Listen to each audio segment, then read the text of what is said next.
Hi dears, welcome back to R K next. ഞാൻ നിങ്ങളുടെ സ്വന്തം ASR മിസ് ആണ്. അപ്പൊ മക്കളെ നോക്കിക്കേ, നിങ്ങൾ ഇങ്ങനെ ഭയങ്കര സന്തോഷിച്ചിരിക്കുകയാണോ? നമുക്ക് ഒരു ഓണപരീക്ഷ ഇല്ല, ഒഫീഷ്യലി നമ്മുടെ ടൈം ടേബിൾ ഒന്നും വന്നില്ലല്ലോ. അപ്പൊ നമ്മൾ അങ്ങനെ ഒന്നും ഇപ്പൊ പഠിച്ചു തുടങ്ങണ്ടെന്നൊക്കെ വിചാരിച്ചിട്ട് അങ്ങനെയാണെങ്കിൽ നല്ല പണി കിട്ടും കേട്ടോ.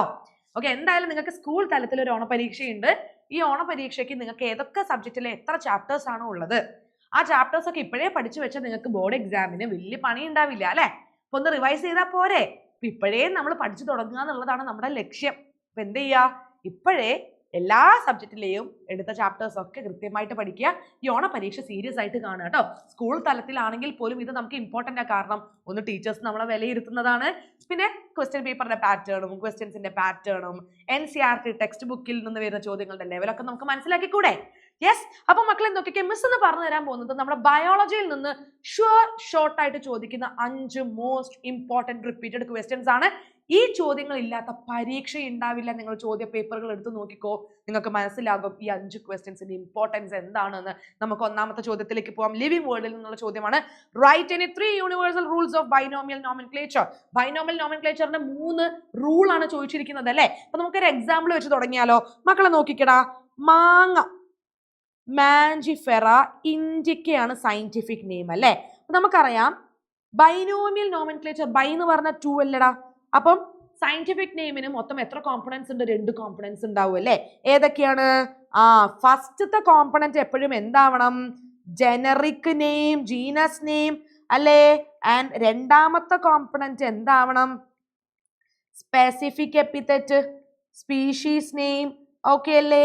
സോ ഒരു സയന്റിഫിക് നെയിമിന് 2 കോമ്പണൻസ് ഉണ്ട്. First component generic name and second component specific epithet. ഇതിൽ ജനറിക് നെയിം എപ്പോഴും എങ്ങനെ സ്റ്റാർട്ട് ചെയ്യുന്നടാ? ക്യാപിറ്റൽ ലെറ്ററിൽ അല്ലെ, M ക്യാപിറ്റൽ അല്ലേ. ആൻഡ് സ്പെസിഫിക് എപ്പിത്തറ്റ് എങ്ങനെ സ്റ്റാർട്ട് ചെയ്യണം? സ്മോൾ ലെറ്ററിൽ. കണ്ടോ, I സ്മോൾ ലെറ്റർ അല്ലേ. പിന്നെ ഈ സയന്റിഫിക് നെയിം ഏത് ഭാഷയിലാവണം? ദേ ആർ ലാറ്റിൻ ഒറിജിൻ അല്ലെ, ലാറ്റിൻ ഒറിജിൻ ആവണം. അപ്പൊ ലാറ്റിൻ ഒറിജിൻ ആണെന്ന് കാണിക്കാൻ നമ്മൾ പ്രിന്റ് ചെയ്യുമ്പോൾ എന്ത് ചെയ്യും? ഇറ്റാലിക്സിൽ പ്രിന്റ് ചെയ്യും അല്ലെ. ഇറ്റാലിക്സിലാണ് നമ്മൾ എന്ത് ചെയ്യുക? പ്രിന്റ് ചെയ്യുക. പക്ഷെ ഹാൻഡ് റിട്ടൺ ആണെങ്കിലോ നമ്മൾ ഇതിങ്ങനെ സെപ്പറേറ്റ് ആയിട്ട് എന്ത് ചെയ്യും? അണ്ടർലൈൻ ചെയ്യും അല്ലെ. ജനറിക് നെയിമും സ്പെസിഫിക് എപ്പിത്തറ്റും സെപ്പറേറ്റ് ആയിട്ട് നമ്മൾ അണ്ടർലൈൻ ചെയ്യും. ഇനി ഇതിന്റെ പുറമെ നമുക്ക് വേണമെങ്കിൽ ഒരു 3rd കോമ്പണന്റ് കൂടി ആഡ് ചെയ്യാം. അതായത് ലാസ്റ്റ് നമുക്ക് ഇങ്ങനെ ഓതറിന്റെ പേര് എന്ത് ചെയ്യാം? ഇങ്ങനെ ഷോർട്ട് ഫോമിൽ അല്ലെ, അതായത് എബ്രിവേറ്റഡ് ഫോമിൽ നമുക്ക് ആഡ് ചെയ്യാൻ പറ്റും. നിർബന്ധമില്ല, പക്ഷെ ആഡ് ചെയ്യാൻ പറ്റും അല്ലെ. സോ ഇതാണ് നമ്മുടെ ബൈനോമിയൽ നോമൻക്ലേച്ചറിന്റെ റൂൾസ് എന്ന് പറയുന്നത്. 2 കോമ്പണൻസ് ഉണ്ട്, നമ്മൾ ഓൾറെഡി പറഞ്ഞു. And also generic name start with capital letter ആണെങ്കിൽ specific epithet should start with a small letter. പിന്നെ എന്താ? ലാറ്റിൻ ഒറിജിൻ ആയിരിക്കണം. ലാറ്റിൻ ഒറിജിൻ ആണെന്ന് കാണിക്കാൻ വേണ്ടി നമ്മൾ പ്രിന്റ് ചെയ്യും, ഇറ്റാലിക്സിൽ പ്രിന്റ് ചെയ്യും. അല്ല ഹാൻഡ് റിട്ടൺ ആണെങ്കിൽ സെപ്പറേറ്റ് ആയിട്ട് നമ്മൾ എന്ത് ചെയ്യും? ഈ 2 കോമ്പണൻസും അണ്ടർലൈൻ ചെയ്യും. ആൻഡ് ഓൾസോ 3rd കോമ്പണന്റ് ആയിട്ട് നമുക്ക് ഓതറിന്റെ പേര് എബ്രിവേറ്റഡ് ഫോമിൽ ആഡ് ചെയ്യാൻ പറ്റും കേട്ടോ. ഒരു എക്സാമ്പിൾ വെച്ചിട്ട് തന്നെ മക്കൾ എന്ത് ചെയ്യുക? ഇത് എക്സ്പ്ലെയിൻ ചെയ്യാം. അപ്പൊ നിങ്ങൾക്ക് ഫുൾ മാർക്ക് കിട്ടും. അടുത്തത് അനിമൽ കിങ്ഡത്തിൽ നിന്നുള്ള ഒരു ക്വസ്റ്റ്യൻ ആണ്. 3 മാർക്കിന്റെ ചോദ്യമാണ്. Identify the pseudo coelomate from the flowing diagram. അതാണ് A. അതായത് ഇതിൽ ഏതാണ് സ്യൂഡോ സീലോമേറ്റ് എന്നാ ചോദിച്ചിരിക്കുന്നത് അല്ലെ. Okay, name the phylum with pseudo coelom. അപ്പൊ നമ്മളോട് ഫൈലവും ചോദിച്ചിട്ടുണ്ട്, സ്യൂഡോ സീലോം ഉള്ള ഫൈലം ഏതാണെന്ന് ചോദിച്ചിട്ടുണ്ട് കേട്ടോ. അപ്പൊ മക്കളെ നോക്കിക്കേടാ, നമുക്കറിയാം അതായത് ഈ സീലോമിനനുസരിച്ച് ജീവികളെ നമ്മൾ 3 ആയിട്ട് ക്ലാസിഫൈ ചെയ്തിട്ടുണ്ട്. ഓക്കെ, അപ്പൊ അതിൽ സ്യൂഡോ സീലോം എന്ന് പറഞ്ഞാൽ എന്താ? ഇത് എക്ടോഡേം ആണ്, ഇത് എൻറ്റോഡേം ആണ്. അപ്പൊ ഇവർക്കൊരു ട്രൂ ബോഡി ക്യാവിറ്റി ഉണ്ടാവില്ല അല്ലെ, ഒരു ഫോൾസ് സീലോമ. കാരണം എന്താണ്? മീസോഡേം ഇങ്ങനെ സ്കാറ്റേർഡ് പൗച്ചസ് ആയിട്ടാണ് കാണുന്നത് അല്ലേ. സ്കാറ്റേർഡ് പൗച്ചസ് ആയിട്ട് മീസോഡേം ഇരിക്കുകയാണെങ്കിൽ അതാണ് സ്യൂഡോസീലോം. ഓർഗാനിസംസിനെയാണ് നമ്മൾ സ്യൂഡോസീലോമേറ്റ്സ് എന്ന് പറയുന്നത് അല്ലെ. Mesoderm scene as scattered pouches അല്ലടാ. അപ്പൊ ഇതില് ഏത് ഡയഗ്രമാണ് സ്യൂഡോസീലോമേറ്റിനെ കാണിക്കുന്നതെന്ന് ചോദിച്ചാൽ അത് ഏത് ഡയഗ്രമാണ്? B എന്ന് പറയുന്ന ഡയഗ്രമാണ് സ്യൂഡോ സീലോമേറ്റിനെ റെപ്രസെന്റ് ചെയ്യുന്നത്. ഓക്കെ, നെയിം ദ ഫൈലം എന്ന് ചോദിച്ചിട്ടുണ്ടല്ലോ. സ്യൂഡോ സീലോമിനെ നമ്മൾ പഠിച്ച എക്സാമ്പിൾ എന്താ? നമ്മൾ പഠിച്ച എക്സാമ്പിൾ ആണ് ആഷെൽമിന്തസ് അല്ലേ. ഓക്കെ, അവർക്ക് സ്യൂഡോ സീലോം ആണ്. See, which of the above figure shows S coelomate and mention the phylum? ഇതിൽ ഏതാ S coelomate? S coelomate എന്ന് പറഞ്ഞാൽ നോ ബോഡി ക്യാവിറ്റി അല്ല, അവർക്ക് സീലോം ഇല്ല, ബോഡി ക്യാവിറ്റി ഇല്ല. ഓക്കെ, നോക്കിക്കേ, എൻറ്റോഡേം മീസോഡേം എക്ടോഡേം ഉണ്ട്, ബോഡി ക്യാവിറ്റി ഇല്ല. സോ C അല്ലടാ ഡയഗ്രാം. യെസ്, അപ്പൊ ഡയഗ്രാം ഏതാ വരുന്നത്? C ആണ് വരുന്നത്. ഫൈലം ചോദിച്ചിട്ടുണ്ടല്ലോ, platyhelminthes, flat worms. Okay, right the difference in the body cavities of A and B. എയിലും ബിയിലും ഉള്ള ബോഡി ക്യാവിറ്റിയുടെ എന്താണ് ഡിഫറൻസ് നമ്മളോട് ചോദിച്ചിട്ടുണ്ട്. ഇപ്പൊ എ എന്ന് പറഞ്ഞാൽ എന്താണ്? സീലോമീഡ്സ് ആണ്.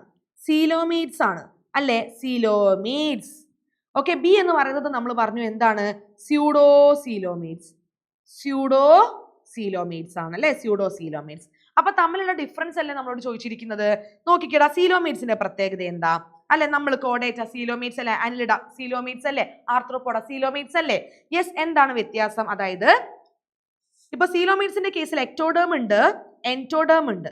ആൻഡ് ഇതാണ് ബോഡി ക്യാവിറ്റി, സീലോം. ഇതാണ് അവരുടെ സീലോം എന്ന് പറയുന്നത് കേട്ടോ. അതാണ് സീലോം എന്ന് പറയുന്നത്. Okay, coelom. അപ്പൊ ഈ സീലോമിനെ സറൗണ്ട് ചെയ്തിട്ട് ലൈൻ ചെയ്തിട്ട് നമുക്ക് എന്ത് കാണാൻ പറ്റും? ഇതാ കണ്ടില്ലേ നിങ്ങൾ റെഡ് കളറിൽ കൊടുത്തിരിക്കുന്നത്? മീസോഡം കാണാൻ പറ്റും. ഓക്കെ, മീസോഡം കാണാൻ പറ്റും. ഓക്കെ, അങ്ങനെ മീസോഡം ലൈൻ ചെയ്തിട്ടാണ് സീലോം വരുന്നതെങ്കിൽ അതാണ് ട്രൂ സീലോമീഡ്സ്. ഓക്കെ, യെസ്, അതായത് body cavity lined by body cavity lined by mesoderm. Example ചോദിച്ചാൽ കോർഡേറ്റ. ഓക്കെ, ഇനി മക്കളെ ഇവിടെ നോക്കിക്കടാ, ഇവിടെ എന്താണ് സംഭവിക്കുന്നത് അല്ലെ? ഇവിടെ എന്താ സംഭവിക്കുന്നത്? സ്യൂഡോ സീലോമേറ്റയില് എക്ടോഡേം ഉണ്ട്, എൻറ്റോഡേം ഉണ്ട്, മീസോഡേം ഇങ്ങനെ സ്കാറ്റേർഡ് പൗച്ചസ് ആയിട്ടാണ് ഇരിക്കുന്നത് അല്ലേ? ഫോൾസ് സീലോം ഉള്ള ആൾക്കാരാണ്. ഓക്കെ, സ്യൂഡോ എന്ന് പറഞ്ഞാൽ ഫോൾസ്, അപ്പൊ മീസോഡേം സ്കാറ്റേർഡ് പൗച്ചസ് ആയിട്ടാണ് ഇരിക്കുന്നത്. ഓക്കെ അല്ലേ? ഇതാണ് വ്യത്യാസം കേട്ടോ. അപ്പൊ എനിലിഡ മുതൽ കോഡേറ്റ വരെയുള്ള ആൾക്കാർ നിങ്ങൾക്ക് സീലോമേറ്റ്സ് ആയിട്ട് പറയാം. സ്യൂഡോ സീലോമേറ്റ്സിന്റെ എക്സാമ്പിൾ ആണ് നമ്മുടെ എന്താണ്? Aschelminthes. Acoelomate, platyhelminthes, no body cavity. Okay, yes. ഇവിടെ വേണമെങ്കിൽ മിസ് ചെയ്ത് തരാം. ഇതെന്താണ്? ദിസ് ഇസ് ദ ഫോൾസ് സീലോ. ഓക്കെ, അപ്പൊ അടുത്ത ക്വസ്റ്റ്യനിലേക്ക് പോവാ അല്ലെ? Figure X Y are the fish of 2 different classes. Identify them and differentiate between these classes. അപ്പൊ എക്സും വൈയും രണ്ട് ഫിഷസ് ആണ് കൊടുത്തിരിക്കുന്നത്. രണ്ട് ഡിഫറെന്റ് ക്ലാസ്സിൽ നിന്നുള്ള ഫിഷസ് ആണ്. ഓക്കെ, അത് ഏതൊക്കെ ഫിഷസ് എന്ന് നമുക്ക് നോക്കാം. ഇതെന്താണ്? ദിസ് ഇസ് സ്കോളിയോഡൺ അല്ലേ? ഇതെന്താണ്? ഇത് കട്ട്ല. ഓക്കെ, സ്കോളിയോഡൺ അഥവാ ഡോഗ് ഫിഷും ഇതെന്താണ്? കട്ട്ലയുമാണ്.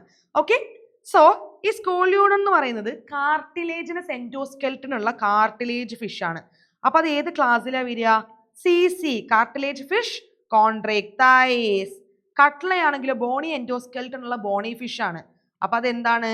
ഓസ്റ്റിക്ടൈസ് അല്ലടാ.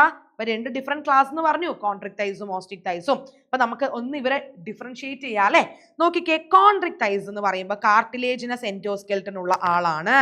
ഓക്കെ അല്ലേ? And also 5 to 7 pairs of gill slits ഉണ്ട്. ഗിൽ സ്ലിറ്റ്സ് സെപ്പറേറ്റ് ആണ്. ആൻഡ് ഓൾസോ എന്തില്ല? ഗിൽ കവർ, ഒപ്പർക്കുലം ഇല്ല. ഒപ്പർക്കുലം ആബ്സെന്റ് ആണ്. എയർ ബ്ലാഡർ ആബ്സെന്റ് ആ. അതുകൊണ്ട് ഇവർക്ക് കണ്ടിന്യൂസ് ആയിട്ട് നീന്തണം, ഇല്ലെങ്കിൽ മുങ്ങിപ്പോകും.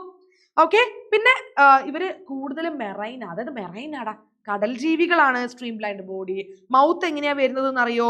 ഇതിങ്ങനെ അടിയിലേക്ക് അല്ലെ? വെൻട്രൽ മൗത്ത് ആണ്. ഓക്കെ, ഇതേ സമയത്ത് ഓസ്റ്റിക്ടൈസ് ആണെങ്കിലോ ഫ്രഷ് വാട്ടറിലുള്ള ഫിഷസും ഉണ്ട്, മെറൈൻ ഫിഷസും ഉണ്ട്. Stream lined body and mouth എങ്ങനെയാ? ഇങ്ങനെ അറ്റത്ത് കൂർത്തിട്ടല്ലടാ, അറ്റത്ത് കൂർത്തിട്ടാണ്. പിന്നെയോ Boney endoskeleton. 4 pairs of gills ആണുള്ളത്, which is covered by gill cover or operculum. Air bladder present ആണ്. അതുകൊണ്ട് കണ്ടിന്യൂസ് ആയിട്ട് നീന്തണം എന്നില്ല, കാരണം നീന്തിയില്ലെങ്കിൽ മുങ്ങിപ്പോകുന്നില്ല കേട്ടോ. ഓക്കെ, ബോയൻസി മെയിൻറ്റെയിൻ ചെയ്യാൻ പറ്റും. പിന്നെ നമുക്കറിയാം കോൺട്രക്ടൈസിന്റെ സ്കിന്നിനെ കവർ ചെയ്തിട്ട് ടഫ് സ്കിന്നാട്ടോ അത് കവർ ചെയ്തിട്ട് പ്ലാക്കോയിഡ് സ്കെയിൽസ് ആണെങ്കിൽ, ഓസ്റ്റിക്ടൈസിനെ സ്കിന്ന് കവർ ചെയ്യുന്നത് ടിനോയിഡ് അല്ലെങ്കിൽ സൈക്ലോയിഡ് സ്കെയിൽസ് ആണ്. പിന്നെ chondrichthyes, internal fertilisation osteichthyes, external fertilisation chondrichthyes, viviparous osteichthyes, oviparous. Okay, പിന്നെ രണ്ടിലും സെക്സസ് സെപ്പറേറ്റ് ആണ്. പക്ഷേ മെയിൽസിന് പെൽവിക് ഫിൻ ഉള്ളത് ആർക്കാണ്? അതായത് പെൽവിക് ഫിൻ ഉണ്ടെന്ന് മാത്രമല്ല, അവിടെ ഒരു എന്തുണ്ട്? ക്ലാസ്പേഴ്സ് ഉണ്ട്. അത് ആർക്കാണ്? കോൺട്രക്ടൈസിനാണ് കേട്ടോ. ഓക്കെ, ഓസ്റ്റിക്ടൈസിന് അതില്ല. ഇത്രയും കാര്യങ്ങളാണ് നമുക്ക് ഇവരെ ഡിഫറൻഷിയേറ്റ് ചെയ്ത് പഠിക്കാനുള്ളത്. എക്സാമ്പിളും പഠിക്കുക. സ്കോളിയോഡൺ, പ്രസ്റ്റസ്, കാരക്കറോഡൺ, ഇതൊക്കെ എന്താ? കോൺട്രക്ടൈസും. ഹിപ്പോകാമ്പസ്, എസോസീറ്റസ്, ലാബിയോ, കട്ട്ല, ക്ലാരിസ് ഒക്കെ ഓസ്റ്റിക്ടൈസും ആണ് കേട്ടോ. ഇത് സ്ഥിരമായിട്ട് എക്സാമിന് ചോദിക്കുന്ന ചോദ്യം. നിങ്ങൾ ഒരു 5 വർഷത്തെ ക്വസ്റ്റ്യൻ പേപ്പർ എടുത്ത് നോക്കിക്കോ, ഈ ചോദ്യം ഇല്ലാത്ത ചോദ്യ പേപ്പറുകൾ ഉണ്ടാവില്ല. ഓക്കെ, അത്രയ്ക്ക് റിപ്പീറ്റഡ് ആൻഡ് ഇമ്പോർട്ടന്റ് ക്വസ്റ്റ്യൻ ആണ്, പഠിച്ചു വെച്ചോളാം. അടുത്തത്, observe the diagram showing the characteristic of A phylum. Identify the phylum. ഈ ചിത്രം നിങ്ങൾ കണ്ടിട്ടുണ്ടാവും, നമ്മുടെ ടെക്സ്റ്റ് ബുക്കിൽ കോഡേറ്റയിൽ കൊടുത്തിട്ടുണ്ട് അല്ലെ? യെസ്. അപ്പൊ ഇവിടെ ലേബൽ എ എന്ന് പറഞ്ഞിട്ടുണ്ട്. ആദ്യം നമുക്ക് ഫൈലം ഏതാന്ന് ഐഡന്റിഫൈ ചെയ്യാം. കോഡേറ്റ ആൻഡ് ലേബൽ എ എന്ന് പറഞ്ഞിട്ടുണ്ട്. അപ്പൊ എ എന്ന് പറയുന്നത് എന്താണ്? നെർവ് കോഡ് അല്ലേ? ഈ നെർവ് കോഡിന്റെ താഴെ ഈ കാണിച്ചിരിക്കുന്നത് എന്താണ്? നോട്ടോ കോഡ്. പലപ്പോഴും കുട്ടികൾക്ക് മാറിപ്പോവരുത്. നെർവ് കോഡ് മേലെ, നോട്ടോ കോഡ് താഴെ. ഇത് കൂടാതെ എന്താ ഈ കൊടുത്തിരിക്കുന്നത് ഗിൽ സ്ലിറ്റ്സും. ഇത് പോസ്റ്റ് ഏനൽ പാർട്ടും ആണ് അല്ലെ? അടുത്ത ചോദ്യം, point out the 3 fundamental characters of the phylum. അല്ല, ഫണ്ടമെന്റൽ ക്യാരക്ടറിസ്റ്റിക്സ് ഓഫ് ഫൈലം കോഡേറ്റ. അതൊക്കെ തന്നെയാണ് നമ്മളിപ്പോ ലേബൽ ചെയ്തിരിക്കുന്ന പാർട്സ്. എന്തൊക്കെ പറയാം? Presence of notochord, dorsal hollow nerve cord, paired pharyngeal gill slits, post anal tail അല്ലെ, ഹാർട്ട് വെൻട്രൽ സൈഡ്. ഈ 4 പോയിന്റ് ആണ് ഏറ്റവും ഇമ്പോർട്ടന്റ്. അതിന്റെ അഡീഷണൽ ആയിട്ട് നിങ്ങൾക്ക് എഴുതണം എന്നുണ്ടെങ്കിൽ നിങ്ങൾ എന്ത് ചെയ്താൽ മതി? ക്ലോസ് സർക്കുലേറ്ററി സിസ്റ്റവും ഹാർട്ടിന്റെ കാര്യമൊക്കെ നിങ്ങൾ എഴുതിയാൽ മതി കേട്ടോ. ഇത് 4 ആണ് ഏറ്റവും ഇമ്പോർട്ടന്റ് ആയിട്ടുള്ള ഫണ്ടമെന്റൽ ഫീച്ചേഴ്സ്. ഓക്കെ, അപ്പൊ ഇതും ഒരു 3 മാർക്കിന്റെ റിപ്പീറ്റഡ് ക്വസ്റ്റ്യൻ ആണ് കേട്ടോ. അപ്പൊ മക്കളെ സെറ്റ് ആക്കി പഠിച്ചു വെച്ചോളാം. ഇനി അടുത്തത് നമ്മുടെ ലാസ്റ്റ് ക്വസ്റ്റ്യൻ ആണ് കേട്ടോ. അത് ഏതോ സ്ലൈഡ് കയറി വന്നതാ. Okay, observe the diagram and label the parts marked as ABCD. Internal organs of frog showing complete digestive system. ഫ്രോഗിന്റെ ഡൈജസ്റ്റീവ് സിസ്റ്റത്തിന്റെ ഒരു ഡയഗ്രാം ആണ് ഇവിടെ കൊടുത്തിരിക്കുന്നത്. നമ്മൾ ടെക്സ്റ്റ് ബുക്കിൽ കൊടുത്തിട്ടുണ്ട്. അത് ലേബൽ ചെയ്യാൻ പഠിക്കണം എന്ന് മിസ് പറഞ്ഞിട്ടുണ്ടായിരുന്നു. നേരത്തെ ഒരു കോണ്ടന്റ് വീഡിയോയിൽ ഞാൻ പറഞ്ഞിരുന്നു. ഇതും പിന്നെ റീപ്രൊഡക്റ്റീവ് ആൻഡ് എക്സ്ക്രീറ്ററി സിസ്റ്റം കാണിച്ചിരിക്കുന്ന ഡയഗ്രാം ഉണ്ടല്ലോ, അതും പഠിക്കണം എന്ന് കേട്ടോ. ഓക്കെ, അപ്പൊ ഇതിൽ ABCD എന്താണെന്നാ ചോദിച്ചിരിക്കുന്നത്? ഈസിയാ. ഇത് പഠിച്ചു കഴിഞ്ഞാൽ നമുക്ക് ഇങ്ങനത്തെ ഏത് ചോദ്യം വന്നാലും എഴുതാൻ പറ്റും അല്ലെ? പാർട്സ് അവർ മാറ്റി മാറ്റി തന്നാലും ഈ ഡയഗ്രാം നിങ്ങൾ പഠിച്ചു വെച്ചാൽ മതി, നമുക്ക് ഈസി ആയിട്ട് എഴുതാം. ഓക്കെ, അപ്പൊ ഫസ്റ്റ് എന്താ ചോദിച്ചിരിക്കുന്നത്? ഇത് ഏതാ ഭാഗം എന്നാ? അത് ഹാർട്ട് അല്ലടാ, കണ്ടോ? അത് ഹൃദയമാണ്, തവളയുടെ ഹൃദയം അല്ലേ, ഹാർട്ട്. ഓക്കെ, ബി നോക്കിക്കടാ, ഇതാണ് ബി അല്ലേ? ഇതെന്താണ്? ദിസ് ഇസ് ദ പിങ്ക് കളറുടെ ലങ്സ്. തവളയുടെ എന്താണ്? ശ്വാസകോശമാണ്. ഓക്കെ, അപ്പൊ അടുത്തത് എന്താ? അതാ ഈ കൊടുത്തിരിക്കുന്നത് തവളയുടെ എന്താണ്? വൃക്കകൾ, കിഡ്നി. ഇതെന്താണ്? കിഡ്നിയാണ്. ഓക്കെ, കഴിഞ്ഞു. ഡി ഇല്ലടാ, ഡി. ഡി എന്ന് പറയുന്നത് കണ്ടില്ലേ നിങ്ങൾ? ഈ ഒരു ഭാഗം, ഇതാണ് ഡി എന്ന് പറയുന്നത് കേട്ടോ. അപ്പൊ ഡി എന്താണ്? റെക്റ്റം അല്ലെ? ഡി എന്താണടാ? ഈ ഭാഗം അല്ലേ?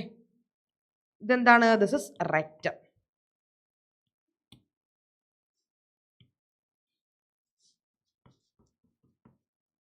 ഓക്കെ, ഇത് കൂടാതെ ഏതൊക്കെ ചോദിക്കാൻ ചാൻസ് ഉണ്ട്? Urinary bladder, cloaca, ureter, intestine, stomach, liver, oesophagus, ഇതെല്ലാം ചോദിക്കും. Fat bodies, gall bladder. അപ്പൊ എല്ലാ പാർട്ടും എന്ത് ചെയ്യുക? വൃത്തിയായിട്ട് പഠിച്ചു വെച്ചോളൂ കേട്ടോ. അപ്പൊ ഒന്നില്ലെങ്കിൽ ഇത് എൻ്റെ തന്നെ സ്ലൈഡാണ്, പക്ഷെ 10ാം ക്ലാസ് ആയിരുന്നു, നിങ്ങൾക്ക് വേണ്ട.